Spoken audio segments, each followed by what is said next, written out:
عزت کی بارگاہ میں کتنا اونچا مقام، کتنا بلند و بالا مرتبہ مولا تبارک و تعالیٰ اس کے عطا فرماتا ہے۔ اورنگزیب عالمگیر کے بچے ہیں، حافظ قرآن بنے، حافظ قرآن بننے کے بعد اورنگزیب عالمگیر کے پاس آئے، یعنی اپنے ابو کے پاس آنے کے بعد کہا کہ ابا حضور ہم نے آج حفظ مکمل کر لیا۔ ظاہر سی بات ہے، باپ تو باپ ہوتا ہے، خوشی نہیں ہوگی باپ کو جب بیٹا اگر حافظ قرآن بنے گا؟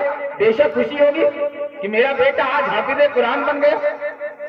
یہیں آپ کے محلے میں سمجھ رہے ہیں، ابھی اس سال دستار شعبان میں ایک بچہ اپنے مدرسے سے حافظ قرآن بنے گا، گلزار سیٹ کا لڑکا ہے نا، ہاں کیا نام ہے، دلدار۔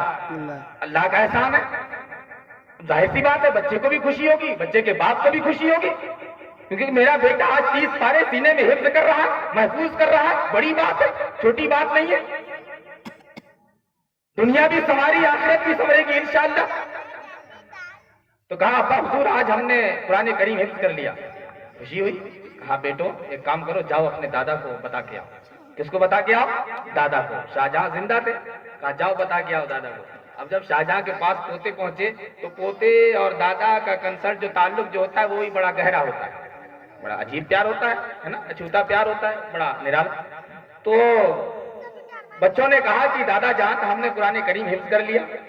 اب جب شاہجہاں نے یہ سنا تو کہا بیٹے لائے کہ مبارکباد ہے، مبارکباد، بڑی اچھی بات ہے، خوشخبری سنائی آپ نے کہ آپ نے حفظ کر لیا، لیکن بچوں مجھے اتنی خوشی نہیں ہوئی۔ بچوں نے پوچھا کیوں؟ کہا مجھے خوشی اس وقت ہوتی صحیح معنی میں جب میرا بیٹا حافظ قرآن ہوتا، جب میرا بیٹا حافظ قرآن ہوتا۔ ذرا سوچیں، شاہجہاں نے جب یہ کہا بچوں نے سنا، سن کے آ گئے، اورنگزیب عالمگیر کے پاس آنے کے بعد کہا کہ ابا جان ہم گئے تھے۔ کہا کیا کہا دادا نے؟ کہا اتنی خوشی نہیں ہوئی۔ کہا کیوں خوشی نہیں ہوئی؟ کہا میرا بیٹا اگر حافظ قرآن ہوتا تو مجھے زیادہ خوشی ہوتی، مجھے زیادہ خوشی ہوتی۔ بچوں نے جب یہ کہا، اورنگزیب عالمگیر نے اتنا سنا، سننے کے بعد تاریخ میں لکھا ہے کہ چند مہینے گزرے، چند مہینے، اور اورنگزیب عالمگیر نے بھی قرآن کریم کو حفظ کر لیا مکمل۔ کیوں؟ اس لیے کہ جو ہے باپ کی تمنا تھی کہ میرا بیٹا بھی حافظ قرآن بنتا تو مجھے خوشی ہوتی۔ حافظ قرآن جس کا بچہ ہوتا ہے، مصطفیٰ کا فرمان ہے قیامت کے دن اس بچے کے والدین کو پروردگار عالم تاج زرری سے نوازے گا، تاج زرری سے نوازے گا، ان کے سروں پہ تاج رکھا جائے گا۔ دنیا دیکھے گی، پوچھے گی کیا مسئلہ ہے، کون لوگ ہیں؟ فرشتے کہیں گے یہ وہ لوگ ہیں جن کے بچوں نے دنیا میں قرآن کریم کے حافظ بنے تھے، آج یہ ان کے والدین ہیں مولا تبارک و تعالیٰ نے جنہیں آج یہ انعام اور اکرام سے نوازا ہے۔ بڑی شان ہے، بڑا مقام ہے، لیکن آج ان چیزوں کی اہمیت ہمارے اندر نہیں ہے، نہیں ہے، اور ہے بھی نا، ہے بھی جیسی ہونی چاہیے ویسی نہیں ہے۔ کیسے؟ اگزامپل دوں، مثال دوں، قرآن ہے، حدیث ہے، دین کی تعلیم تھوڑی بہت ہے، لیکن دین کی تعلیم جیسی ہونا، جیسا ایمانیت، جیسا ایمان مضبوط ہونا، جس انداز سے ہم اسلام کے صحیح معنی میں پیروکار ہونا، جس انداز سے ہم نے اسلام کو فالو کرنا، اس انداز سے بندہ آج فالو نہیں کر رہا ہے۔ قرآن انسان پڑھتا بھی ہے لیکن بس زبان تک قرآن ہوتا ہے، اندر نہیں اترتا۔ ہم قرآن پڑھتے ہیں لیکن قرآن کی تاثیر سے اپنے آپ کو فیضیاب نہیں کرتے۔ اگزامپل دوں، صحابہ کرام کا زمانہ ہے، کس کا؟ صحابہ کرام کا۔ ایک صحابی ہے جن کا نام ہے طفیل طوسی، یہ صحابی ہے، پہلے کلمہ نہیں پڑھے تھے، کیا کرتے تھے معلوم؟ اپنے کان میں روئی ڈال کے گھومتے تھے، کیا کر کے؟ روئی ڈال کے۔ روئی ڈالنے کی وجہ کیا تھی؟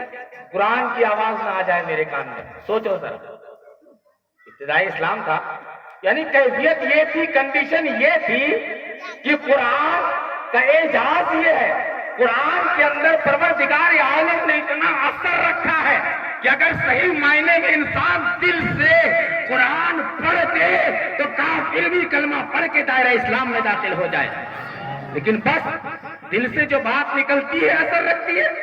آج وہ چیز نہیں ہے ہمارے اندر، آج وہ تاثیر ہماری زبان میں نہیں ہے، آج وہ لذت ہماری زبان میں نہیں ہے، آج وہ اثر ہماری ذاتوں میں نہیں ہے کہ جب ہم قرآن پڑھیں تو لوگ پڑھ کے سکتے میں نہیں، ایسا نہیں ہے۔ آج روئی ڈال کے گھومتے تھے، کسی نے کہا روئی، کہا وہ قرآن پڑھنے کی آواز نہ آ جائے۔ پتہ چلا ہے کہ قرآن سنتے ہیں لوگ تو سنتے ہی رہ جاتے ہیں، سنتے ہی رہ جاتے ہیں. آپ کو معلوم بھی ہے نا حضرت عمر جیسے صحابی, اللہ اکبر, کلمہ کیسے پڑھے پتا ہے آپ کو؟ چلے جو قتل کو عمر, کہا کسی نے روک کر, کہاں چلے ہو اور کدھر, مزاج کیوں ہے عرش پر, ذرا بہن کی لو خبر, فدا ہے وہ رسول پر, وہ کہہ رہی ہیں ہر گھڑی نبی نبی نبی نبی. عمر چلے بہن کے گھر, غضب میں سوچ سوچ کر اڑائیں گے ہم ان کا سر جو ہے نبی کے دین پر. سنا ہے جب قرآن کو خدا کے اس بیان کو, سنا ہے جب قرآن کو خدا کے اس بیان کو, تو کہہ اٹھے عمر بھی کیا نبی نبی نبی نبی. یعنی حضرت عمر فاروق رضی اللہ تعالی عنہ جو کلمہ پڑھے ہیں, تو کلمہ پڑھنے کا جو پس منظر ہے وہ بھی کیا ہے, بہن سے انہوں نے قرآن سنا. قرآن جیسی سنا تو بس سنتے ہی رہ گئے.